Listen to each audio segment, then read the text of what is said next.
예, 반갑습니다. 오늘 주제는 체령 쉼터에 관련해서 이야기를 드리겠습니다. 체령 쉼터에 대한 관심도가 높죠. 특히 저희들 같이 지방에 있다 보니까 체령 쉼터가 어떻게 적용될지, 농막하고의 상관관계가 어떻게 될지 이런 데에 대해서 굉장히 질문이 많으시고 또 궁금해 하세요.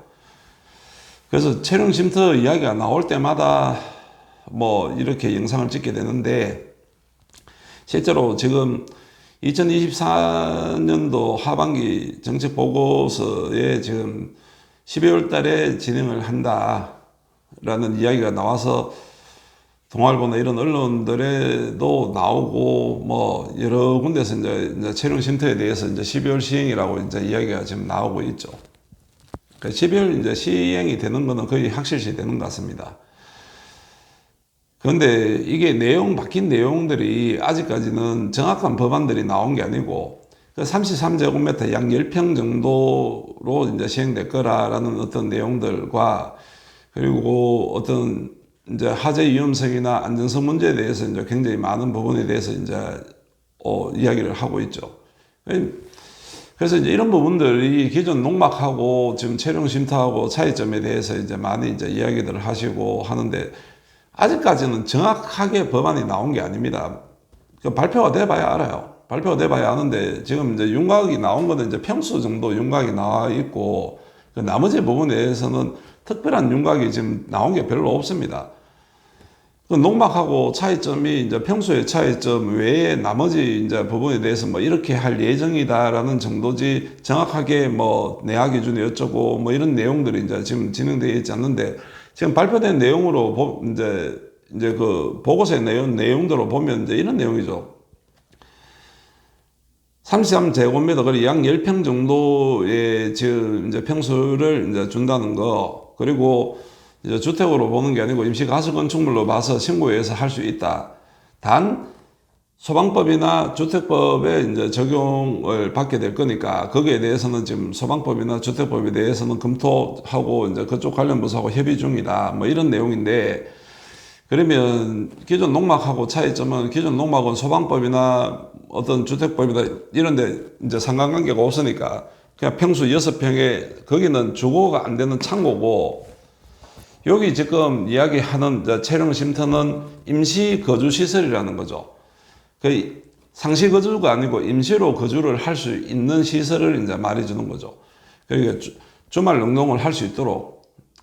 오도 이촌이니 이래서 요즘에는 이제 좀 더 많이 이제 시골 쪽으로 가고 이제 있고, 실제로 이제 베이비붐 세대가 이제 은퇴 시기에 지금 이제 1차 은퇴가 있었고, 이제 2차 은퇴가 이제 지금 이제 진행되고 있는 상황인데, 보통 베이비붐 세대라고 하면 55년에 이제 생부터 해서 74년생 요 사이, 73년생 요 사이를 지금 베이비붐이라고 이야기하고, 1차 은퇴가 지나고, 이제 2차 이제 64년생 정도 되신 분들이 이제 이제 60세가 되면서 이제 은퇴를 지금 하고 있는 시기죠.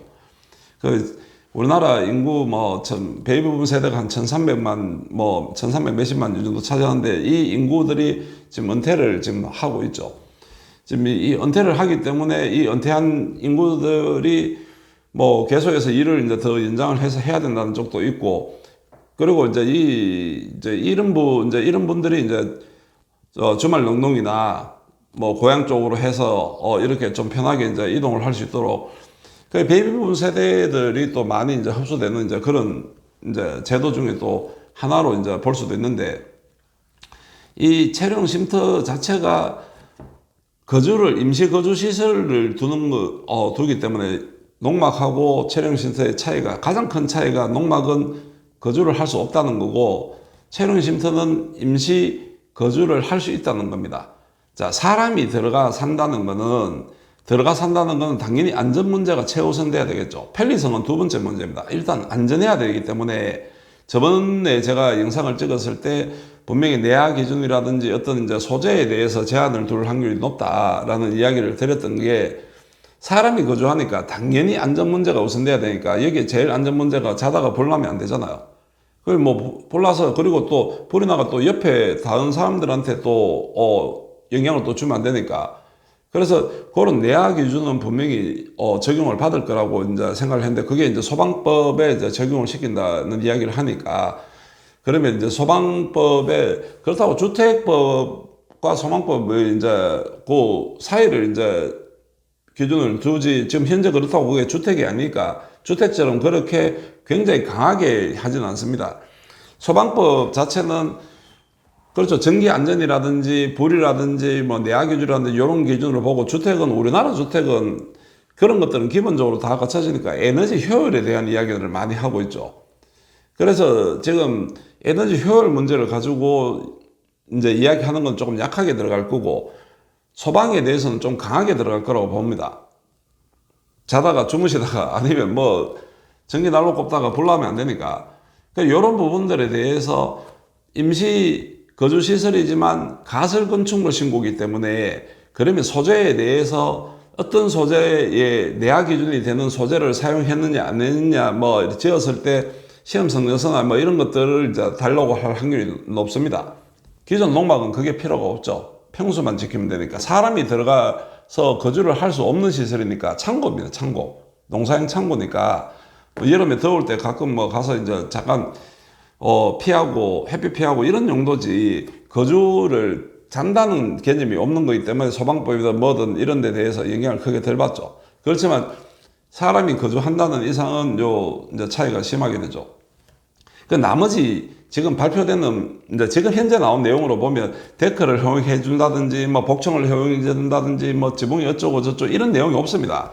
그 부분에 대해서는 제가 봐서는 임시 이제 가설 건축물이기 때문에, 그리고 농지 훼손을 최대한 덜 시키기 위해서 지금 정책을 그렇게 펴고 있기 때문에, 지금 데크라든지 10평 외에 데크라든지 이런 이제 뭐 차량 뭐 주차할 수 있는 주차 공간이라든지 이런 거에 대해서 허용을 과연 해줄까에 대해서는 좀 부정적입니다.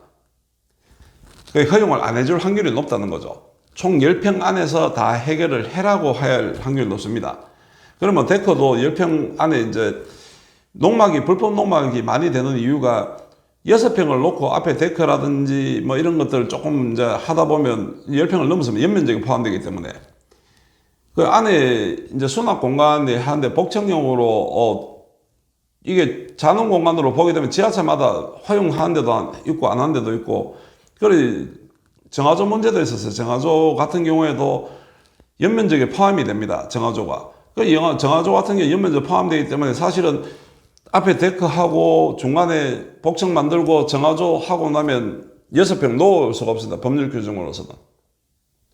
근데 그걸 6평 놓고 난 다음에 설치를 하니까 이게 지자체에서 어떨 때는 좀 유연하게 봐주는 데도 있고, 어떨 때는 빡빡하게 이해해서 이게 안 된다 해서 다시 그걸 철거하는 경우도 있고, 막 이렇게 굉장히 혼란스러웠어요. 농막 자체가.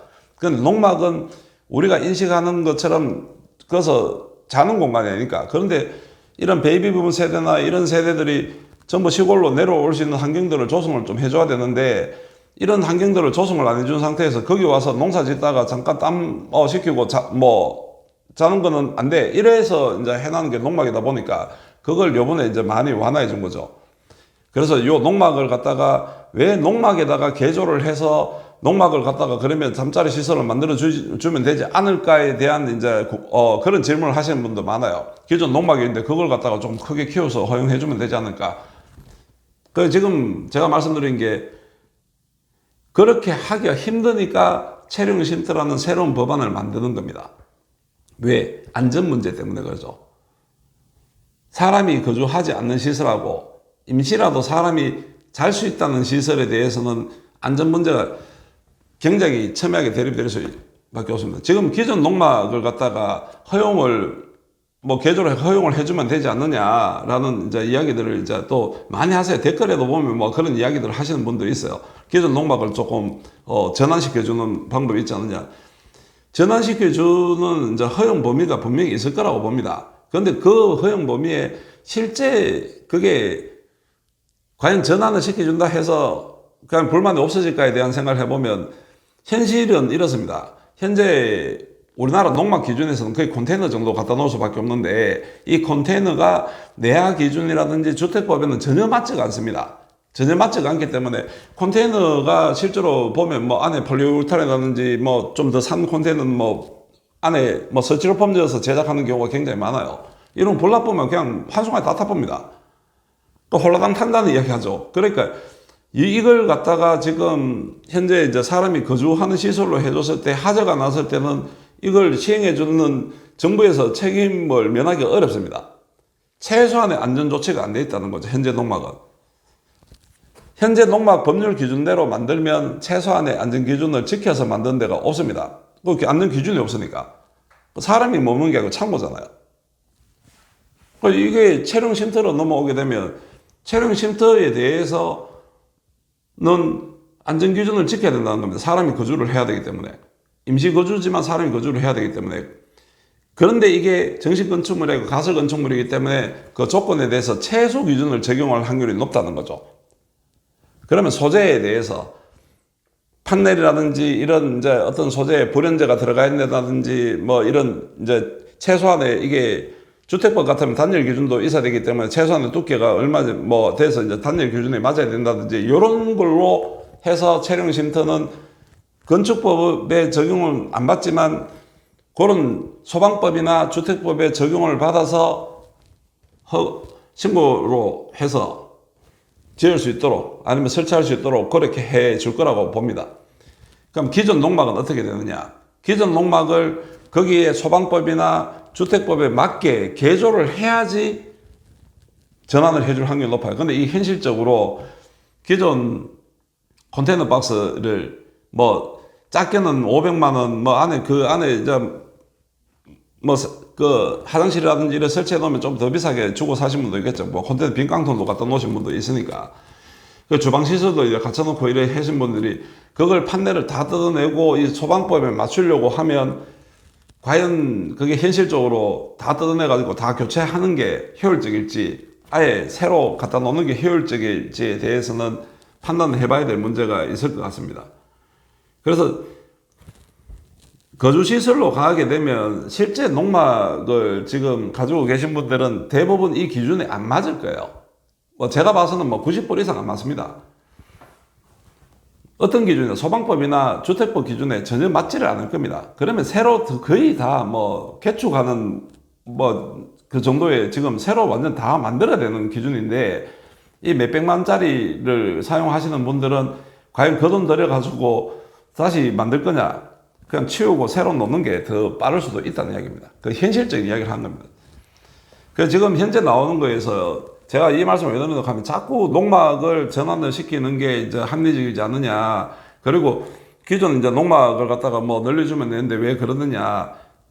첫째도 둘째도 사람이 거주하게 되면 안전입니다. 안전 문제 때문에 정부에서는 이렇게 발표할 수밖에 없을 거라고 지난 시간에도 제가 소방법이나 뭐 이런 것보다 내화 기준이나 이런 건 이제 내진이라든지 이런 이제 안전 문제에 대한 어떤 기준이 마련돼서 이제 시작이 될 거라고 이제 이야기를 들었었는데 역시나 뭐 예상했던 대로 안전 문제에 대해서 기준을 많이 뒀도록 힘을 많이 실어 놨더라고요.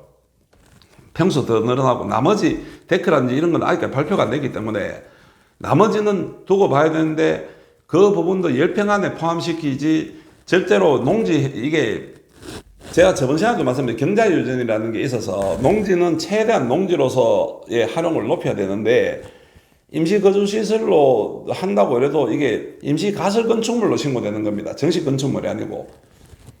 농막을 놓을 때 밑에 포장을 못하게 하죠. 왜냐하면 원상회복할 때 농지의 훼손 때문에 포장을 못하게 합니다.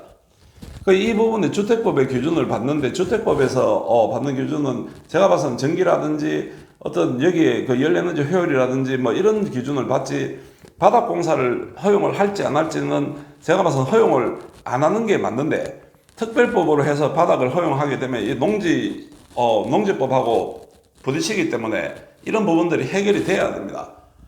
그래서 똑같이 농막처럼 포장 안 된 상태에서 올리는데 대신에 그 안에 이제 화장실도 놓고 뭐 다 허용을 해주겠다는 이야기고 농지를 최대한 훼손을 하면 안 되니까 데크나 이런 것들은 10평 안에 포함될 확률이 높다고 봅니다. 저는. 그리고 기존 농막을 이쪽으로 전환해준다. 소방법이나 주택법에 맞는 소재가 돼 있고 그 기준이 통과되면 넘겨줄 확률이 있는데 그 그 기준이 안 맞으면 안전 문제에 걸리면 전환되기가 힘들다고 봅니다. 자, 그러면 이런 질문을 하시는 분들 있죠.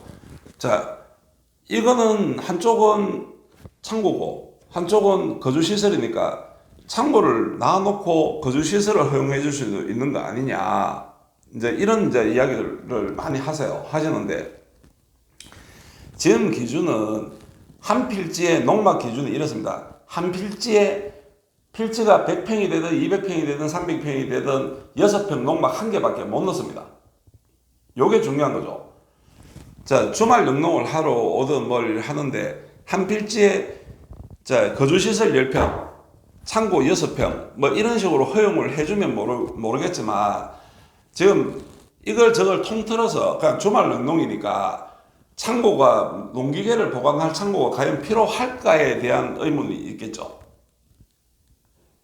그렇다고 보면 동시에 두 개를 같이 내준다는 것 자체가 정부의 공무원들이 이게 정책을 위반하는 사람들이 자 주말 영농으로 와서 거주하면서 이래 하는데 거기 10평 뭐 충분히 이제 늘려줬는데 여기에 또 별도의 보관 농기계 보관 창고가 필요하느냐. 이게 영농을 직업으로 하시는 분들이 농기계를 가지고 집에 갔다가 왔다가 하기 불편하니까 창고를 쓸 수 있도록 해준 게 지금 농막이거든요.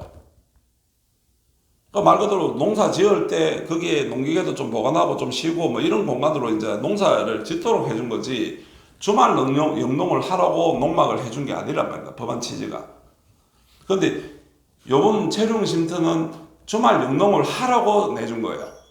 자, 이게는 뭐 여러 가지 이제 이게 주말 이제 그 농장법이 없어져가지고 여러 가지 문제가 있는데 주말 영농을 하도록 해주면 거리 제한도 없애줘야 되고 뭐 여러 가지 법률적인 어떤 내용들이 있습니다. 근데 그거는 다음에 이야기를 하고 지금 농막하고 체류 쉼터의 상관관계만 이야기하자면 같은 공간에 두 개를 다 같이 내줄 거냐에 봤을 때는 전문적인 농사를 짓지 않는 주말 영농을 하시는 분이 과연 창고가 필요할까? 그 정부 입장에서는 농지 훼손을 최대한 막아야 되는데 기존 농막은 한 필지에 하나밖에 못 넣는데 한 필지에 이걸 두 개를 놓게 만들어 줄까? 그러면 실질적으로는 16평을 갖다가 농지를 훼손하는 결과가 나오는데 이게 농지법하고 취지가 안 맞다는 거죠. 자, 이런 부분들이 과연 12월 달에 다 해결돼서 나올까? 제가 봐서는 12월 달에 나오기는 좀 부정적이라고 봅니다. 그래서 결론은 10평 안에 농막이 같이 허용되지는 않을 거라고 봐요, 저는. 그리고 농막을 체류 쉼터로 전환해주는 부분도 소방법이나 주택법의 기준에 맞으면 전환이 될 수도 있는데 기준이 안 맞, 지금 대부분의 뭐 90% 이상입니다. 뭐 거의 99% 이상이 지금 기준에 안 맞아요. 안 맞기 때문에 이걸 다시 새로 다 뜯어서 뭐 새로 이제 보강을 해서 한다는 거, 한다는 게 이게 지금 기존 농막이 뭐 5천만 이런 되는 게 아니고 대부분 지금 뭐 500에서 1000만 원, 뭐 비싸면 1500만 원 요 정도 안에서 지금 이제 설치를 하신 분들이기 때문에 그 이상 넘어가면 대부분 불법 농막입니다, 사실은. 그래서 요 정도의 농막을 보유를 하고 계신 분들이 주택법이나 소방법에 맞춰서 다 개조를 해서 할 수 있느냐? 그럴 바에는 새로 사는 게 더 빠를 수도 있다는 겁니다. 더 실용적일 수도 있다는 거죠. 6평짜리를 억지로 뭐 늘리고 뭐 이래 해가지고 그 데크나 뭐 주차시설 그 농지에 갖고 이게 그런 거예요. 주차시설까지 다 요구를 하게 되면 그러면 기존 농지들도 다 농사 지러 오면 차가 들어가야 되니까 그 주차시설을 내줘야 되겠죠.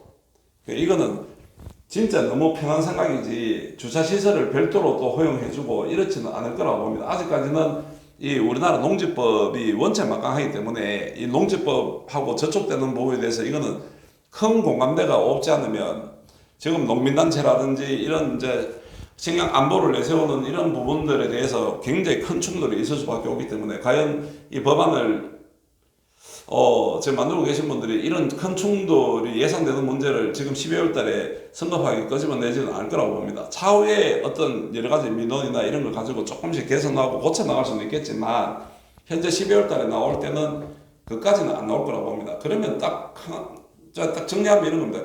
기존 농막이 이걸 전환되려고 하면 소방법이나 주택법에 맞아야 되고 그리고 현재 채용 쉼터가 나온 내용은 그 안에 임시 거주를 할 수 있도록 해준다고 하기 때문에 임시 거주 시설이기 때문에 신고로서 진행이 될 거고, 두 개를 같이 놓을 수 있느냐에 대해서는 두 개를 같이 허용해 주지는 않을 거라고 봅니다, 제 생각은.